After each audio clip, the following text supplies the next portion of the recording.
تو جب حضور غوث پاک رضی اللہ تعالیٰ عنہ آپ نے بغداد کی منبر پر کھڑے ہو کر یہ اعلان فرمایا نا کہ قدمی حاضی علی رقبت کل ولی اللہ، آپ نے فرمایا میرا قدم سارے ولیوں کی گردنوں پر ہے.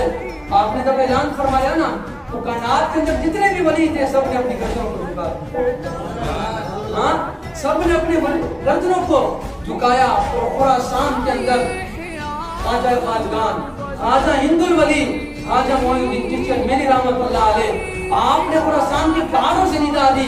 فرمایا اے غوث اعظم جیلانی، آپ کا قدم صرف میری گردن پر نہیں ہے بلکہ آپ کا قدم میری گردن پر بھی ہے، آپ کا قدم میری آنکھوں پر بھی ہے، آپ کا قدم میرے سر پر بھی ہے. آپ نے جب اعلان فرمایا نا کہ قدمی حاضی علی رقبت کل ولی اللہ، آپ نے فرمایا جتنے بھی ولی ہیں میرا قدم سب کی گردنوں پر ہے. جتنے بھی اس کائنات کے اندر ولی تھے نا سب نے اپنی گردنوں کو جھکایا. وہ بھی جانتے تھے کہ غوث اعظم غوث اعظم. ہاں، عبد القادر جیلانی عبد القادر جیلانی ہے. آپ نے اس دن سب ولیوں نے اپنی گردنوں کو جھکایا اور قیامت تک جتنے بھی ولی آئیں گے سب کی گردنوں پر غوث اعظم جیلانی کا قدم ہوگا.